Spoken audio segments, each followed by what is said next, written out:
Dear students, आज हम अपना नया टॉपिक शुरू करने जा रहे हैं जिसका टाइटल है the Augustan age.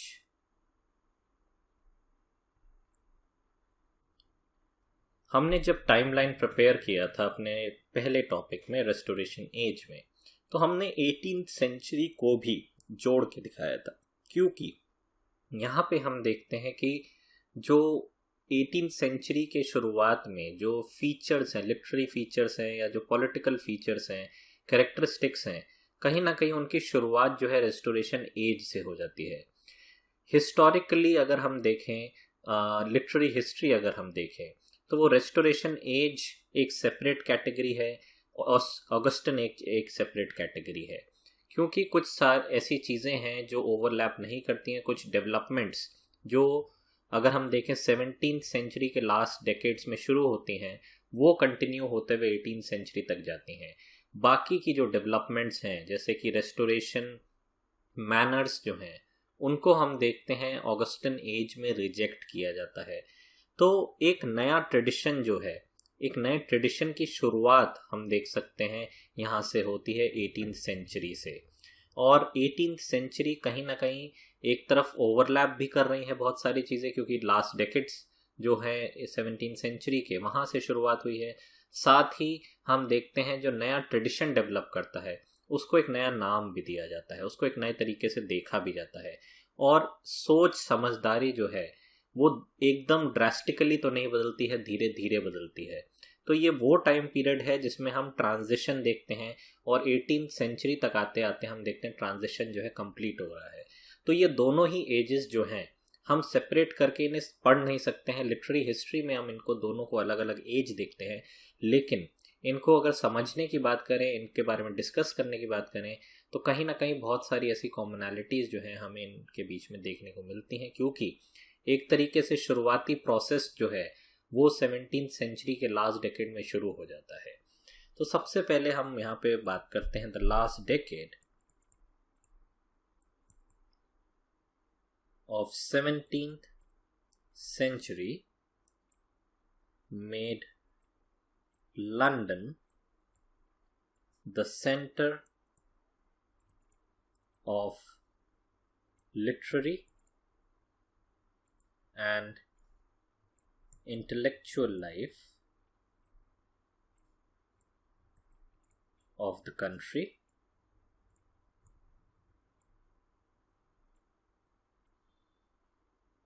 and writers came to look upon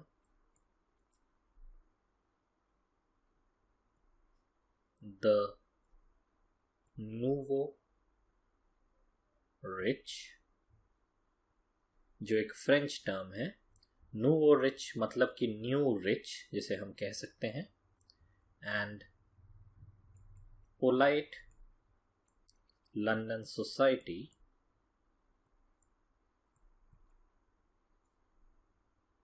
as their chief audience.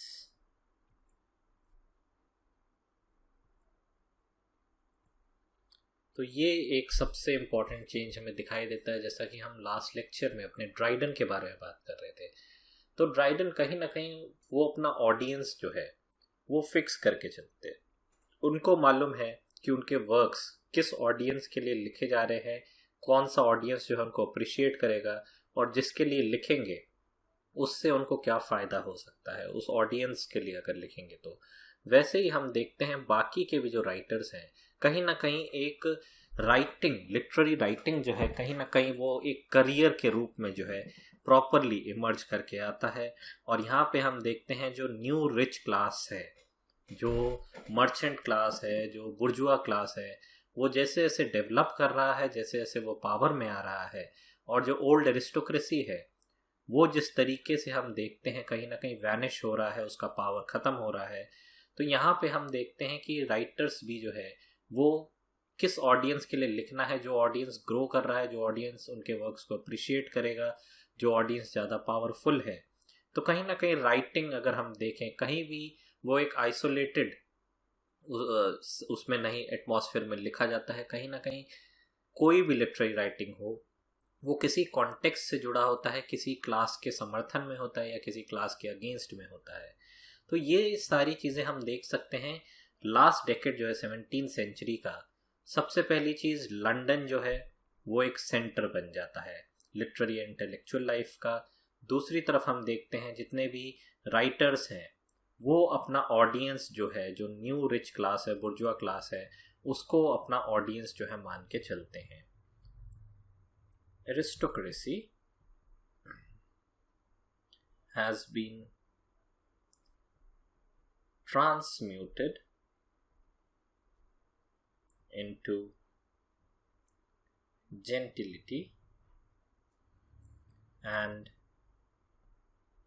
wealth becomes the main motivating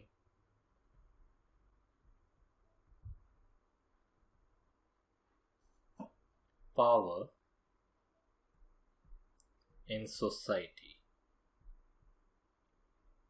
तो ये अपने आप में एक और बड़ा डेवलपमेंट हम देखते हैं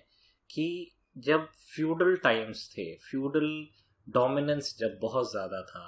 फ्यूडलिज्म को क्वेश्चन करने वाले लोग नहीं थे, तब हम देखते हैं कि भले ही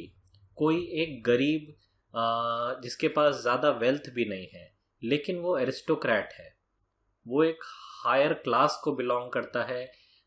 तब भी हम देखते थे वो भले ही पुअर हो, पॉवर्टी में जी रहा हो, लेकिन कहीं ना कहीं उसको एक एज अ हायरार्किकली कोई भी कॉमन मैन भी, अगर हम देखें एक पेजेंट है वो काफ़ी गरीब है, और दूसरी तरफ एक एरिस्टोक्रेट है वो भी गरीब है, लेकिन अगर हम सोशल स्टेटस का बात करें तो सोशल स्टेटस में हम देखते थे कि एरिस्टोक्रेट भले ही वो पॉवर्टी में जी रहा हो, लेकिन उसका जो सोशली एक स्टेटस होता था, कल्चरली जो एक स्टेटस होता था, वो तब भी एक पेजेंट से हाई होता था, एक पेजेंट से हायरार्किकली वो ऊपर होता था। तो लेकिन अब हम यहाँ पे देखते हैं कि ये पूरा जो थॉट है हायरार्किकल, जो एक हम देखते थे आइडिया था,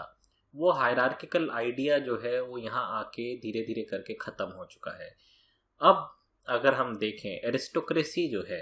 वो जैसे जैसे पावरलेस होता जा रहा है, वैसे वैसे वो शिफ्ट कर रहा है एक नए क्लास में, एक अर्बन मिडिल क्लास में वो बदलता जा रहा है, एक जेंटील क्लास जो होता है उसमें वो बदलता जा रहा है। कहीं भी उसको जो पॉलिटिकल पावर उसके पास पहले था, उसके पास रिलीजियस पावर जो था, ये सारी पावर्स जो हैं उसकी उससे छिन चुकी हैं। कहीं ना कहीं वेल्थ भी जो है वो हम देखते हैं उसका कम हो चुका है एज कम्पेयर टू, अगर हम मर्चेंट क्लास को देखें, ट्रेडिंग क्लास को देखें, और ट्रेडिंग क्लास और मर्चेंट क्लास के पास जो हम देखते हैं पॉलिटिकल पावर, और अगर हम देखें जैसे जैसे धीरे धीरे इकोनॉमिकल पावर उसका बढ़ रहा है कलोनियलिज्म की वजह से, वैसे वैसे हम देखते हैं उसका कल्चरली भी जो एक लेजिटिमेसी होता है वो धीरे धीरे बढ़ता जा रहा है। तो हम यहाँ पे देखते हैं वेल्थ जो है, आपके पास कितना वेल्थ है वो डिसाइड करेगा आपकी समाज में क्या स्टेटस होगा। तो wealth becomes an important factor rather than जो एरिस्टोक्रेसी में हम देखते थे कि एरिस्टोक्रेट भले ही वो गरीब है लेकिन वो उस ब्लड लाइन को बिलोंग करता है, वो एक नोबल जो सो कॉल्ड एक एरिस्टोक्रेटिक ब्लड लाइन होता था, कि भले ही वो गरीब है लेकिन उसके अंदर एक एरिस्टोक्रेटिक खून है जो बोला जाता है, वो एक ज़मींदार का खून है, एक ज़मींदार का बेटा है, जो भी है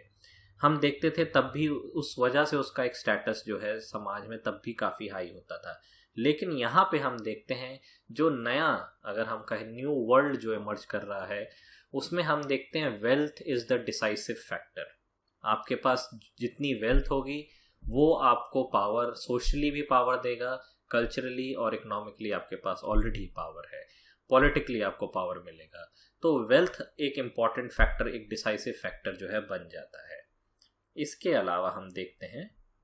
the old idealism and values